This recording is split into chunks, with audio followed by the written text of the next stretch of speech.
So hello guys, my name is Ishani Priyali. मैंने जैसे आपको प्रॉमिस किया था मैं सेकंड वीडियो लेके आ चुकी हूँ, जो इसमें फ्रेंच रिवॉल्यूशन खत्म हो जाएगा। जिसने मेरा फर्स्ट पार्ट नहीं देखा है, go and check out my old video, नहीं तो ये पार्ट का बहुत कुछ समझ नहीं आएगा। ओके, तो यहाँ पे है France abolish monarchy and become a republic. Okay, इसमें होता ये है कि फ्रांस में तो जो लुई 16 है उसने अपने पावर तो बांट दिए गए थे दो पार्ट में, एक नेशनल असेंबली ने, और लुई 16 पर हाफ ऑफ पावर हो गई थी। हाफ ऑफ पावर तो हो गई थी, पर ये चीज़ ना लुई 16 को पचा नहीं रही थी, इसलिए वो गया चुपके चुपके, वो गया पोर्शिया और ऑस्ट्रिया तो उसका ससुराल था, इसलिए उसको मतलब प्लस पॉइंट था उसका। तो उसके पास गया और बोला कि ऐसा ऐसा चल रहा है, इसलिए मुझे ना अपने फ्रांस के ऊपर हमला करवाना है क्योंकि नेशनल असेंबली टूट जाए। पर ये बात उड़ते उड़ते खबर चली गई नेशनल असेंबली के पास, और वॉर शुरू, मतलब उन्होंने वॉर करने से पहले, हमला करने से पहले नेशनल असेंबली ने हमला कर दिया। ओके, क्यों? उसमें बहुत, क्योंकि वो चाहते थे नेशनल असेंबली ना टूटे, इसलिए उसने हमला कर दिया। और उसमें बहुत सारे आर्मीज ज्वाइन हुए, क्योंकि वॉर में तो बहुत सारे मेंस चाहिए ना, इसलिए आर्मी ज्वाइन हुए। और अपने आप को मोटिवेट रखने के लिए उन्होंने एक गाना गाते, मतलब एक पैट्रियोटिक सॉन्ग गाते जाते थे जिसका नाम था मर्साइलेस, जो गाया था रॉजर डे लिए ने। ओके, ऐसा हुआ जब वॉर होता है तो बहुत सारी चीज़ की लॉसेस होती हैं, economy losses, physical losses, mental pressure, बहुत सारी लॉसेस होती है। और जब वॉर से सब लौटे तो कहीं ना कहीं अभी भी रिवॉल्यूशन की आग जल रही थी, बुझी नहीं थी, क्योंकि उन्हें राइट टू वोट नहीं मिला था। क्योंकि राइट टू वोट मिला था सिर्फ पैसिव सिटीजन को, सिर्फ एक्टिव सिटीजन को, पैसिव को तो मिला ही नहीं था। पैसिव में मैं बता चुकी हूँ फर्स्ट पार्ट में, जिसने नहीं देखा है और जिसने देख लिया तो कमेंट में बताओ कि पैसिव किसे बोलते हैं और पैसिव में कौन कौन आते हैं। ओके, तो ये हो चुका था। और अब उसके बाद देखा गया कि धीरे धीरे कहीं ना कहीं पॉलिटिकल क्लब्स बनना स्टार्ट हो गए थे। पॉलिटिकल क्लब्स तो बहुत सारे, बहुत जगह बहुत सारे बने, और उसमें से एक क्लब फेमस हो गया। उस क्लब का नाम था जैकोबिन क्लब। उसका हेड था मैक्सिमिलियन रोबेस्पियर। उसमें ना सिर्फ थर्ड स्टेट के गरीब लोग शामिल थे, गरीब लोग मेंबर थे। ओके, और वो बहुत सिंपल सी कहते हैं ना, बहुत सिंपल सा क्लब था। उसमें सब, जैसे फ्रांस तो पहले से ही रॉयल था ना, तो यहाँ ब्रोस लगा, हम लोग तो यहाँ ब्रोस लगाते, लोग नी के पास तक ब्रोस लगाते थे, इतना रॉयल था, सोच लो। तो वो लोग बहुत सिंपल थे, लोग स्ट्रेप ट्राउजर पहनते थे और रेड कैप पहनते थे, जो उनकी लिबर्टी का निशान था। ओके, उसके बाद होता ये है, उसके बाद होता ये है कि रोबेस्पियर ने, मतलब कहते हैं ना, एक पर्सन के हाथ में जब पावर आ जाती है तो थोड़ा गड़बड़ होता है। तो उसके बाद होता ये कि जो लुई 16 है धीरे धीरे चुपके चुपके अपने फ्रांस से भागने की कोशिश करता है, तो वो पकड़ा जाता है। मतलब किसी थर्ड स्टेट के पर्सन ने देख लिया था लुई 16 और मैरी एंटोनिएट को भागते हुए, तो बहुत हल्ला मचा देता है कि देखो देखो देखो राजा भाग रहा है। तो 10 अगस्त को, मतलब 10 अगस्त को उसको बंदी बना, हॉस्टेज बना लिया जाता है लुई 16 को, मैरी एंटोनिएट को। और जो जैकोबिन क्लब का हेड है रोबेस्पियर, उसने बोला ठीक है, देखते आगे राजा का क्या करता है। अब बताती हूँ कि उसने रोबेस्पियर ने वोटिंग राइट का किया गया। लेकिन जब पावर एक, मैं बताइए अभी, पावर एक पर्सन के हाथ में आ जाती है तो सही नहीं होता। तो उसने ना वोटिंग राइट ना सिर्फ 21 के बाद ही, और प्रॉपर्टी होनी चाहिए थी। मतलब बस क्या किया, 25 से 21 के, और कोई चेंज नहीं किया। और उस पार्टी का नाम रख दिया गया कन्वेंशन। और 21 सितंबर 1792 में होता ये है कि वो फ्रांस को रिपब्लिक घोषित कर देता है। अब होता है राजा की मौत। कैसे होती है और कब होती है? होती है, गुलिटिन नाम की मशीन होती है, जो लंबी सी चौड़ी सी मशीन होती है जिसके ब्लेड लटका होता है, और राजा को ऐसे लेटा दिया जाता है और ब्लेड छोड़ दी जाती है, तो राजा का गर्दन इधर और बॉडी इधर ऐसे हो रहा। और उसके अगले दिन ही मैरी एंटोनिएट को भी मार दिया जाता है। और गुलिटिन मशीन का कौन बनाया? डॉक्टर गुलिटिन बनाया। ओके, और कब उसकी मौत हुई थी लुई 16 की, ये डेट मत भूलना, 1 मार्क्स का क्वेश्चन होगा। 21 जनवरी 1793 में उसकी मौत हो गई थी। ओके, तब तो उसकी मौत हो गई थी। उसके बाद होता ये है, अब आया मैक्सिमिलियन रोबेस्पियर का राज। कब से कब तक होता है? 1793 से लेकर 1794 तक उसका राज चलता है। वो भी कोई कम नहीं था।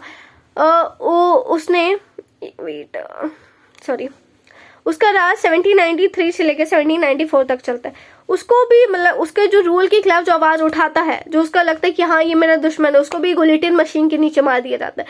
पर वो थोड़ी इक्वलिटी टाइप, मतलब वो इक्वल डाउन टू शायद अर्थ था, मतलब वो थोड़ा इक्वलिटी टाइप वाला पर्सन था। उसने किया क्या, जो भी वहाँ मतलब जैसे इंडिया में स्टेबल फूड आता है, रोटी चावल दाल सब्जी, ऐसे स्टेबल फूड आता है यहाँ पे, तो फ्रांस का स्टेबल फूड होता है मीट और ब्रेड। वहाँ का और एक तरह के ब्रेड नहीं होते, बहुत तरह के ब्रेड होते हैं, और उस ब्रेड का भी नाम रख देता है इक्वलिटी ब्रेड। सोचो इतना इक्वलिटी था, इतना इक्वल था, उस ब्रेड का नाम रख देता है इक्वलिटी ब्रेड। ओके, उस ब्रेड का नाम रख देता है इक्वलिटी ब्रेड, उस ब्रेड का नाम इक्वलिटी ब्रेड रख देता है। और वहाँ पे फिक्स प्राइस कर देता है, नहीं मतलब अच्छी ब्रेड है तो मतलब फिक्स प्राइस, नहीं से ज्यादा नहीं से कम। पर पीजेंट्स लोग इसमें प्रॉब्लम ये हो जाती है, अगर मेरा क्वालिटी अच्छा है तो हमें अच्छे दाम मिले, कम क्यों? क्योंकि अपना प्रॉफिट होगा ना, और जो उस फिक्स प्राइस को अफोर्ड कर पाता है तो उनके लिए ठीक है, और जो नहीं कर पाता उनको थोड़ा प्रॉब्लम हो जाता है। ओके, ऐसा होता है। उसके बाद जब लुई 16 का राज था तो सब मेन को सब सर बुलाते थे और वुमेन को सब मैडम बुलाते थे। बोला नहीं अब ऐसा नहीं चलेगा, अब सबको इक्वल, मतलब सब इक्वल, जो मेन है वुमेन है सबको इक्वल। वो बोलता था अब सब सिटीजन बुलाएंगे, फ्रांस लैंग्वेज है सिटीजन बुलाएंगे, नहीं सिटीजन। ओके, ऐसा हो गया था। बट उसने ना वुमेन तक को नहीं बख्शा था, वुमेन तक को भी गुलेटिन मशीन के नीचे मार देता था। तो एक साल के बाद देखा ये गया कि सब उस रोबेस्पियर से तंग आके उसी की मशीन के नीचे ले जाके मार दिया गया।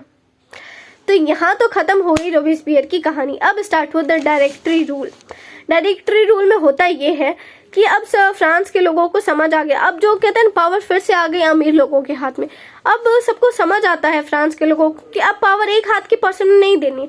तो वहाँ की जो लेजिस्लेचर है वो बोले 2 पार्टीज बनाए, और उसमें से 2 पार्टीज ने 5 मेंबर को सिलेक्ट किया। बोला ये जो 5 मेंबर जो भी रूल रखेंगे वो हम लोग फ्रांस में अप्लाई करेंगे। पर सबके थॉट सिमिलर नहीं होते, सबके थॉट अलग, सबकी चीजें अलग होती है, सबके पॉजिटिव नेगेटिव्स अलग होते हैं, पर सबके थॉट सिमिलर नहीं होते। ओके, तो उस 5 लोग में खिटपिट होने लगी कि नहीं मेरा सही है, मेरा सही है, मेरा सही है। तो किसी के थॉट्स मिले नहीं। ओके, तो उसके बाद होता ये है कि इस खिटपिट का फायदा उसमें एक मिलिट्री पर्सन था, उसमें उसका नाम था नेपोलियन बोनापार्ट। उसका फायदा उठा के बोला अब मैं यहाँ रूल करूंगा। उसका रूल करने का स्टार्ट हुआ था 1804 में। ओके, बोला अब मैं यहाँ रूल करूंगा, या मोनार्की सिस्टम नहीं डिक्टेटरशिप चलेगा। ठीक है, वहाँ ऐसा तो हो गया था, बोला वहाँ डिक्टेटरशिप चलेगा। अब उसके बाद सिर्फ जैसे जैकोबिन क्लब बना ना, अब सिर्फ मैन का भी क्लब। अब मैन देखिए क्यों, मैन के ऊपर बहुत अत्याचार, जैसे मैंने बताया कि रोबेस्पियर वुमेन को भी मार देता था, तो अब सिर्फ वुमेन का भी बनना स्टार्ट हुआ क्लब्स। अब ये नेक्स्ट टॉपिक है, did women have a revolution? तो यहाँ मैं बताती हूँ, तो वुमेन के भी क्लब्स बनने स्टार्ट हुए, और 1-2 क्लब नहीं पूरे 60 क्लब्स बने थे। ठीक है, उसमें से 2 क्लब फेमस हुआ था, उस क्लब का नाम था the society revolutionary and Republican women. ये 2 क्लब बहुत फेमस हुआ था, और इस पर वुमेन को ना बहुत कहते हैं ना बहुत सफर करना पड़ा था। उनको जल्दी वोटिंग, उनका सिर्फ एक डिमांड था, मेन एक डिमांड था कि उन्हें बस वोटिंग राइट मिलनी चाहिए। जब मीटिंग हुई थी टैक्स बढ़ाने के ऊपर, तब भी उनको अलाउड नहीं था उस मीटिंग में आना, और जब वॉर करने गए थे तब भी वहाँ पीछे से वुमेन के ऊपर छोड़ के गए थे। और वो जब रेड रिवॉल्यूशन हुआ था तब भी वुमेन के ऊपर बहुत सारे, तो वुमेन हर चीज में साथ दी है। और जब बेस्टाइल के ऊपर जो हमला हुआ था उसमें वुमेन साथ थी। ओके, तो वुमेन बोली अब मेरे ऊपर क्यों, अब मुझे भी वोटिंग राइट चाहिए। तो ऐसा हुआ, पर जो रोबेस्पियर था वो माना नहीं कि नहीं अभी हम वोटिंग राइट नहीं देंगे। पर उसने कुछ चेंजेस लाए, मैं बताती हूँ क्या चेंजेस था। उसमें चेंजेस ये था कि जैसे क्लर्जी और नोबिलिटी की जो वुमेन्स थी उनको एजुकेशन था, बट उन्हें जॉब्स करना अलाउड नहीं था। और जो मतलब जो 3rd स्टेट की वुमेन्स थी उनको जॉब करना, और मतलब जॉब क्या, वो तो डोमेस्टिक चोर थी, दूसरे के घर में जाके काम करती थी, एजुकेशन उन्हें ऐसे भी नहीं मिला था। तो ये होता था, तो ऐसा होता था वहाँ पे।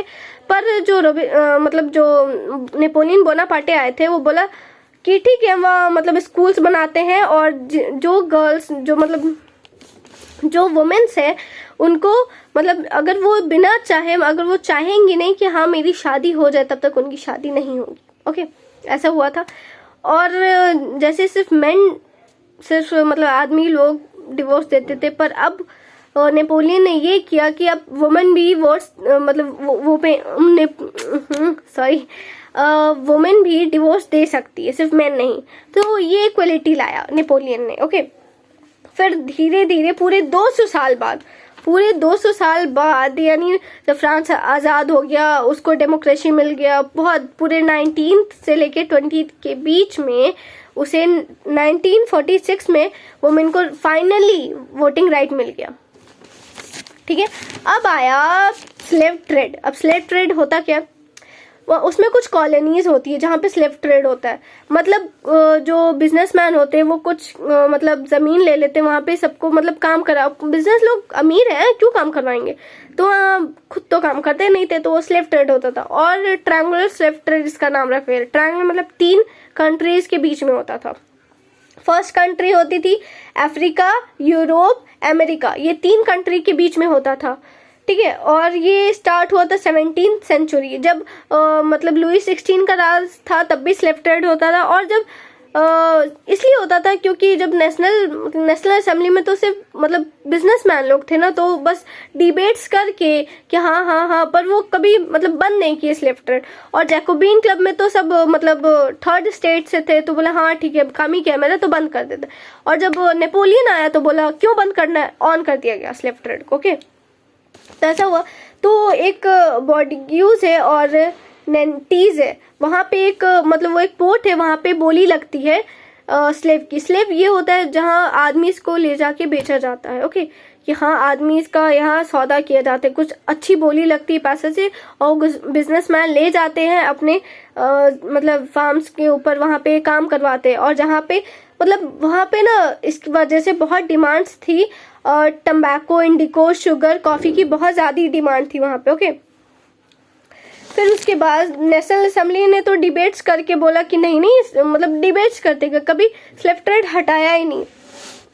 फिर 1794 में स्लेव ट्रेड तो बंद हुआ, पर उसके बाद फिर नेपोलियन तो स्टार्ट कर दे, फिर आखिर में सबसे ज़्यादा आखिर में जाके स्लेव ट्रेड बंद हुआ 1848 में। आखिर में फाइनली स्लेव ट्रेड बंद हो गया 1848 में स्लेव ट्रेड बंद हो गया। ओके, फिर आया the revolution and everyday life. ठीक है, आया द रिवॉल्यूशन या एवरीडे लाइफ आया। उसमें होता ही है कि जैसे न्यूज़पेपर में कुछ आते हैं ना कि कुछ हाँ पॉलिटिक्स पार्टी में, अभी भी इंडिया में आते हैं, मतलब जो न्यूज़ आते हैं पॉलिटिक्स पार्टी में ये हुआ। पर जब लुई 16 का राज था तो वो मतलब वो जो चाहता था सिर्फ वही पेपर में आता था। मतलब एक सेंसरशिप नाम की चीज़ होती थी, अबलाइज ऑफ सेंसरशिप, मतलब वो जो चाहता था सिर्फ वही होता था। पर कुछ समय बाद जब नेपोलियंस आया तो बोला कि नहीं, वो सिर्फ सिटीजन्स करते हैं। सिटीजन जो चाहेंगे, जो रियल बात है वो मतलब पैम्पलेट्स में, न्यूज़पेपर में, प्रिंटिंग का बहुत सारा इसमें हाथ था।